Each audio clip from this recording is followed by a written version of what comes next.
Jo një gjatë tjetër, sot nuk kam ardhur t'ju sjell thjesht lajmet e radhës, kam ardhur t'ju zbuloj se si vidheni dy herë rresht. Herën e parë, kur ju merren parat nga xhepat me tendera kriminal, dhe herën e dytë, kur ju vritet indenjata përmes ekranit, përmes medias. Para pak orësh kemi parë një shfaqje unike. Mirlinda Karçanaja Akshit e akuzuar zyrtarisht nga SPAK për manipulim tenderash u ul përballë Grida Dumës. Nuk kishte gazetari sigurisht, kishte një operacion plastik të narrativës, një botoks publik ku krimi penal u shndërrua në viktimizim femëror dhe në rastësi ekzistencial. Kur regjimi ka nevojë të fshijë njollat e gjakut dhe të vjedhjes, nuk merr më burra të rrept të cilët bërtasin dhe ngrenë zërin.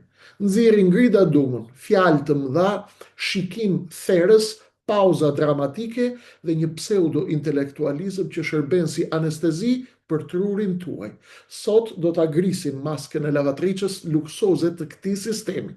Ruani trurin nga pastrimi kimik, sepse skenari që do të dekodojmë sot do t'ju bëj të tronditeni, veçanërisht grave dhe zonjave të internetit. Qëndroni me mua në këtë minutazh të shkurtër. Nuk do ju flas për televizionin sot, se e dini ç'punë kanë televizionet. Do ju flas për estetikën e pastrimit të parave dhe të figurave. Do të flasim për atë që në gjuhën e përditshme quhet shpërlarje, por që në ekranin ton kombëtar shihet apo shitet si empati, thellësi intelektuale dhe solidaritet femror. Përpara se të nisim, dua të ndalem në një parim që për mua është i panegociueshëm. Kush më ndjek e di shumë mirë. Nuk kam patur kurrë dhe nuk kam asnjë dëshirë Kreshnik Osmani të merrem me gratë në jetën publike, aq më pak të bëhem pjesë e sulmeve të ulta që shpesh shënjestrojnë zonjat e politikës apo të medias. Unë besoj fort tek solidariteti dhe te nevoja për fuqizimin e gruas në Shqipëri. Por ka një vit të kuqe kur gratë e veshura me pushtet apo me petkun e intelektualizmit pranojnë të kthehen në mburoja të korrupsionit, kur ato gra përdoren apo vetë përdoren si makiazhi dhe lavatriçja luksoze për të maskuar krimet e një regjimi hajdut dhe për të fshehur parat e vjedhura të shqiptarëve, atëherë ato zonja zhvishen automatikisht nga imuniteti moral.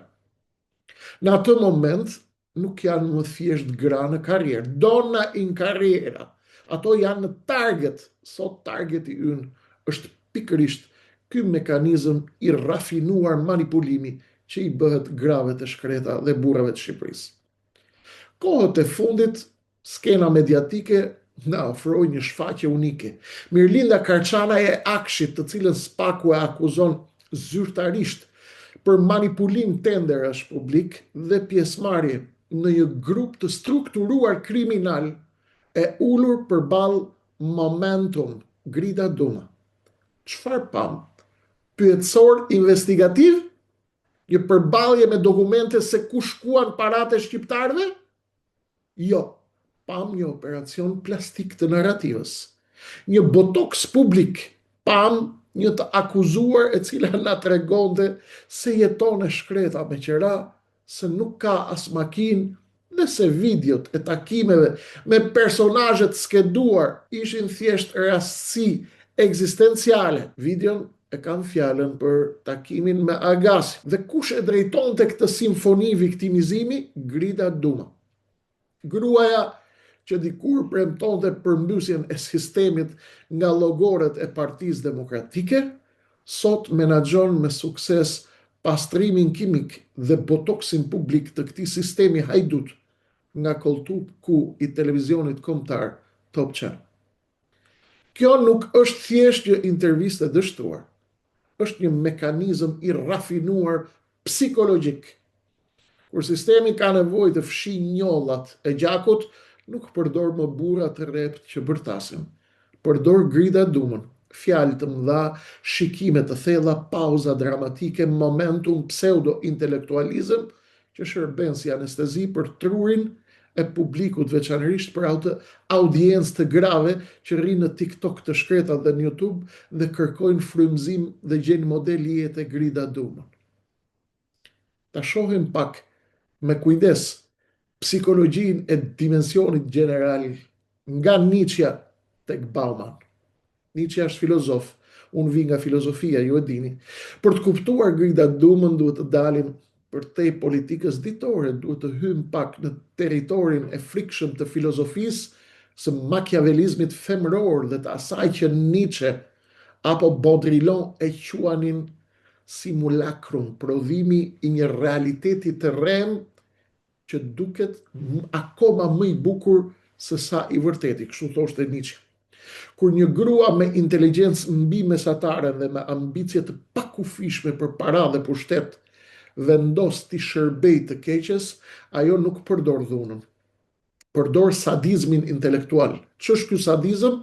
Është aftësia për t'i folur një populli të varfër me terma të lartë sociologjik, duke i shitur xhelatinën e një suksesi të rrem, ndërkohë që në prapasken është duke mbrojtur me thik hajdutët e grave dhe të burrave të Shqipërisë. Sipas psikologjisë së thellësive, ky lloj personazhi vuan nga kompleksi i superioritetit estetik. Grida Duma operon me tregun e bukurisë femrore si një mjet presioni. Ajo e di që pamja e saj e kuruar, kostumet e qepura mirë dhe artikulimi i ngadalt krijojnë një lloj hipnoze për masën. Është paradoksi i madh. Ajo pretendon se lufton për emancipimin e grave, por në fakt i përdor gratë si audiencë dhe si leck për të legjitimuar hajdutërinë e radhës. U shet grave në TikTok, forcën për t'ja dalë mban, ndërsa në televizion ku sjell klevisin apo hatin e TikTokut, kur ka krizë për shikime, dhe mirëlindjen e Akshit kur ka krizë për të shpëtuar miqt e regjimit hajdut të Tiranës. Ky është ai dimension që filozofët e quanin djallëzia e rafinuar, kur nuk e sulmon të vërtetën, por bën atë të duket e parëndësishme përballë emocioneve të sajuara me estetik të rreme dhe botoks të rrem. Dhe këtu kalojmë direkt tek metamorfoza politike, nga Nora e Kelmendit tek PD-ja, tek sipërmarrësja e multibotoksit të regjimit hajdut të Tiranës. Kthehemi pak në kohë, dikur Sali Berisha e quante Nora e Kelmendit një heroin e kauzës opozitare. Ku përfundoi Nora e Kelmendit? Rrugtimi i saj nga nënkryetare e Partisë Demokratike në krye të një emisioni prime time në Top Channel është një super leksion spektakolar oportunizmi. Gjatë kohës që ishte në politik, zonja Grida Duma luajti një lojë të dyfisht. Kujtoni edhe lojën historinë e fundit me Ervin Salianjin, i cili donte të rrëzonte Berishën dhe hyri në burg dhe nga burgu vazhdonte, ushtronte historitë emocionale me Dumën, pastaj ndodhi ndarja. Loja me Salianjin një lojë publike dhe private publicity, ku nga takimet, zhurma mediatike, më pas ndarja u përdorën të gjitha me mjeshtri kirurgjikale për të mbajtur vëmendjen ndezur. Çdo gjë të Grida është e kalkuluar, nuk ka pasion, ka vetëm një gjë që quhet strategji marketingu. Më pas erdhi përplasja e saj me Flamur Nokën, mulin e famshëm të PD-s. Përse Grida përplaset me mulin, pavarësisht se muli mund ta ketë sulmuar, sepse ajo nuk është duke luajtur paste. Grida zgjedh të përplaset me mulin e Saliut, sepse ajo ndjen se ka superioritet të tmerrshëm estetik, viziv, pra është më tërheqëse në pamje se sa muli, me shikimet e saj shpues, therrës, tërheqës dhe hipnotizues, dhe Grida ndjen se ka supermatësi intelektuale ndaj mulit të PD-s. Për Grida Dumën, muli përfaqëson politikën e trash, provincializmin mungesën e estetikës, mungesën e klasit, mungesën e aristokracisë, pra muli përfaqëson tek syt e Grida Dumës dhe mënyra se si ajo e sulmon mulin është tentativë e saj për të dërmuar praninë e mulit estetikisht, filozofikisht, politikisht, intelektualisht. Pra, Duma mendon se mund të ndante të njëjtën hapësirë me dikë që nuk e kupton dallimin mes një kostumi Armani dhe një xhakete të zakonshme parlamentare. Kjo arrogancë estetike e bëri atë të ikte nga politika, zonjën Duma. Pse arroganca estetike që e detyroi Gridën të largohet nga politika ndodhi jo sepse nuk e donte Grida pushtetin, por sepse Grida zbuloi një rrugë më të lehtë, pushtetin mediatik, ku nuk ka nevojë të votoj kërkush, mjafton të bësh lojën siç e kërkon kasta dhe të vinë milionat në dorë. Sot ish Nora e Kelmendit u shërben të dyve me të njëjtin zell. Ditën e parë sjell Argita Berishën në studio, vajzën e Saliut, por t'ia dhënë shqiptarëve si ofertën e re politike të familjes Berisha, dhe të nesërmen ulen dhe bën PR-in e njerëzve të Edi Ramës, Gysagassit apo Karçanajt e tjerë. Grida nuk ka ideologji as doktrinë. Ideologjia e saj e vetme është audienca, mbrojtja e status quo së hajdutëve dhe e elitës së hajdutëve të Tiranës që e mban Gridën në ekran. Të shohim pak dhe të dekodojmë skenarin Grida Duma Mirlinda Karçanaj, këtë operacion botoksi plastik që u krye në studion e Top Channel. Ndalemi specifikisht tek intervista e para pak orëve me Karçanaj. Nuk ishte intervista, kuptoni. Ishte një skenar komunikimi i kodifikuar dhe i koordinuar në sekondën e fundit për të zbutur dënimin dhe akuzat e SPAK-ut. Si funksionon loja e modernistes perëndimore e Grida Duma? Zhvendosja e fokusit, SPAK flet për 12 tenderat manipuluar, për miliona euro që dyshohen se kanë fluturuar në llogaritë strukturuar. Grida Duma e pyet për vilën në Qerret, apo për faktin se si po sulmohet një grua. Fokusimi kalon nga kodi penal tek aspekti dhe dimensioni emocional. Dhe kjo është rastësi e organizuar. Publikimi i videos me Ergys Agasin nuk është rastësor. Grida tund kokën me televizjen e saj karakteristike, duke krijuar perceptimin se akuzuara po sulmohet padrejtësisht nga mediat e këqija për një takim çështje personale me Gys Agasin e famshëm. Kjo skem e relativizimit tenton që ta bëjë Mirlindën viktim, femër të sulmuar nga këta të poshtrit që merren edhe me takime personale dhe private. Dhe këtu çfarë bëhet? Këtu ndërtohet mjeshtërisht, me mjeshtëri djallëzore, sigurisht ju kam thënë, ai që quhet miti i viktimës së suksesshme dhe teknologjia e manipulimit mediatik masiv për njerëzit e thjeshtë. Karçanaj shfaqet si një menaxhere pa lodhur që me sa duket punon për shtetin shqiptar vetëm për pasion, pasi sipas saj nuk ka as makinë dhe mezi e shkreta pagun qeran e shtëpisë. Talli epike me inteligjencën e çdo shqiptari që paguan taksat dhe jeton siguron mbijetesën me gjak, me luftë dhe me punë të jashtëzakonshme në këtë vend. Në këtë studio, në këtë takim të Dumës, pam thjesht një intervistë të dobët dhe një aplikim të pastër të asgjësimit të akuzës përmes estetikës. Kjo është teknik e mirëfillt e manipulimit të masave, ku krimi i pretenduar nga prokuroria SPAK zhvishet nga rëndësia penale dhe kthehet në një thashethem ordiner politik. Kur pyetjet janë të buta, dritat janë të ngrohta dhe atmosfera është pothuajse terapeutike, truri e audiencës pson një lloj anestezie si të ishin në një seancë të masazhit kinez apo tajlandez.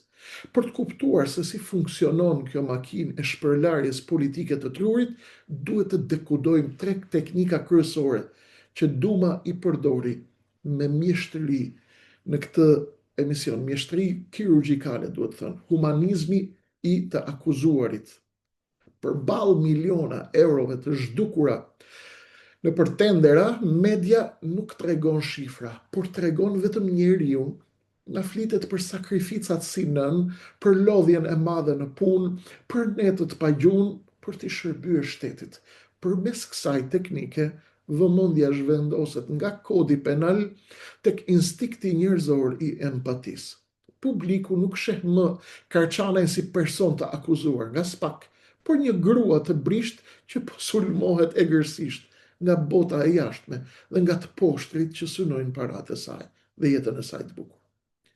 Pastaj shkojmë tek normalizimi të jashtëzakonshmes, banalizimi i djallit, kur një zyrtar i lartë kapet me personazhe apo skedohet apo bën pjesë në një grup të strukturuar kriminal. Kjo në çdo vend demokratik përbën një skandal kombëtar. Por në koltukun e Dumës kjo trajtohet si një prapaskenë e zakonshme e punës, një keq kuptim ose një gjueti shtrigash. Duke diskutuar krimin me një ton të qetë, bisedor dhe pothuajse thashethemesh, audienca u tërhiqet besoj se kështu funksionon kjo punë, kështu bëjnë gjithë, duke zbehur plotësisht ndjenjen e indinjatës qytetare, pra duke u futur shiringën në qafë. Kornizimi gjinor, gender framing, është ndoshta metoda më cinike. Nga pyetjet legjitime mbi abuzimin me fondet publike, kornizohet si sulm që i bëhet një gruaje të suksesshme në mesin e një bote burrash. Duke përdorur kauzën e drejtë të emancipimit si mburoj për korrupsionin, Grida Duma dhe e ftuara e saj bëjnë një fajsim të tërthor të publikut. Nëse ti kërkon llogari për paratë e vjedhura, ti thjesht je një misogjen që nuk duron dot suksesin e një gruaje. Djallëzia në maksimum. Ky është shërbimi më i madh, por edhe më i rrezikshëm që një gazetare mund t'i bëjë korrupsionit dhe krimit. Ta bëj atë të duket banal, estetikisht i pranueshëm dhe krejtësisht njerëzor. Nuk ka nevojë të bërtasësh për të mbrojtur regjimin. Mjafton ta kthesh vjedhjen në një bisedë elegante për jetën dhe në një seancë masazhi kinez apo tajlandez me happy end. Dhe këtu vjen menjëherë lakurësia e spektaklit. Çfarë mbetet në fund kur ja heqim Grida Dumës fjalët e mëdha, xhaketat me shpatullat mprehta dhe pauzat gjasme filozofike? Po t'i heqim gjitha këto, çfarë i mbetet Dumës? Mbetet një lavatrice luksoze me ekran me touch dhe program për rroba delikate. Ajo nuk i lan rrobat e të korruptuarve me zhurmë, i lan me muzikë klasike në sfond dhe në prapavi për të qetësuar derrat e nxehur. Tragjedia këtu nuk është Grida Duma, Grida thjesht ka gjetur tregun. Tragjedia janë ato mira gra dhe vajza që ulen para ekranit apo telefonit, dëgjojnë podcastet e Grida Dumës për forcën femërore, për dinjitetin dhe për pavarësinë e gruas, pa kuptuar se po përdoren si një sfond për të rehabilituar ata që ju vjedhin të ardhmen e fëmijëve të atyre grave. Kjo është hipokrizia absolute. Të flasësh për moralin me gjuhën e lartë dhe të bësh pakt me djallin me veprime konkrete. Intervista me Karçanajn e zhveshi përfundimisht këtë lojë. Maska të ranë, botoksi mediatik dështoi, sepse përpara letrave të spakut dhe realitetit të këtij vendi, asnjë fjalë e bukur dhe asnjë shikim i thellë televiziv nuk mund ta fsheh erën e qelbur të korrupsionit. Dhe në fund, e kam një mesazh të drejtë për drejtë për ju që na ndiqni të gjithë. Veçanërisht për ju gra të ndershme, vajzat e mrekullueshme të kësaj toke. Për ju që zgjoheni në mëngjes me sakrifica, që rrisni fëmijë me djersë dhe me gjak, dhe që kërkoni të ky ekran një pikë shprese apo një pikë frymëzimi. Kam një mesazh për ju, dëgjojeni me kujdes.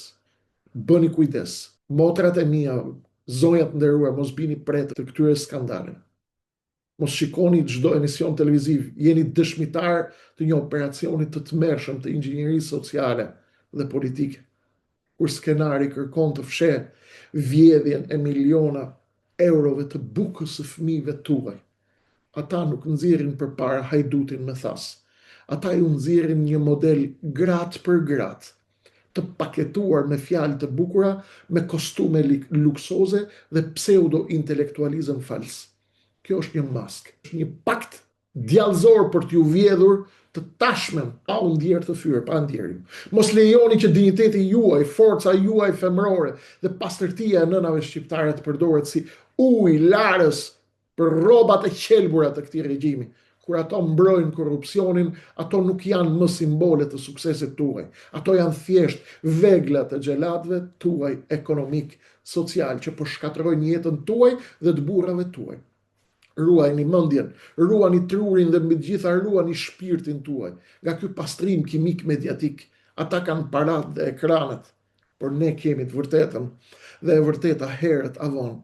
I zhvesh të gjitha lavatriqet e këtij sistemi dhe i lë lakuriq përballë popullit të thjeshtë dhe njerëzve të ndershëm. Ju falenderoj nga zemra për kohën tuaj të çmuar. Qofshi zgjuar gjithmonë. Ju falenderit që jeni dhe mbështesni kanalin, ruajeni trurin dhe çojeni shpëtoni gratë e tjera dhe burrat e tjerë të kësaj toke, të cilët manipulohen shpesh nga këto seancat të manipulimit publik dhe manipulohen nga kjo kast hajdute, e cila ka për qëllim të mbaj të kontrolluar mendjet tuaja dhe proceset e të menduarit tek shqiptarët. Përsëritem edhe një herë, Kreshniku nuk ka asnjë çështje personale me zonjat, as me gratë, dhe as do të dëshiroja kur të bësha pjesë e sulmeve, aq më pak e linçimit të grave, por regjimi satanist i Tiranës, regjimi anti-shqiptar i Iranës, po përdor gratë, maskën e butë, shikimet therse, veshjet spektakolare, intelektualizmin mahnitës të mashtrimit, të maskuar me feminizëm, të maskuar me identitet gjinor femëror, në mënyrë që të shndërrojnë në heroj ata që janë vrasit, kriminalët, shkatruesit, hajdutët më të mëdhej të stashmes, të ardhmes tuaj, të fëmijëve tuaj dhe të kombit atë dheu tuaj dashur Shqipërisë. Është momenti për reflektim, dhe nëse mendoni se këto biseda, këto analiza i shërbejnë grave dhe burrave të tjerë Shqipërisë, merreni analizën, çojeni atyre, mos harroni ta mbështesni algoritmin me like, subscribe dhe share, dhe do të ritakohemi shpejt.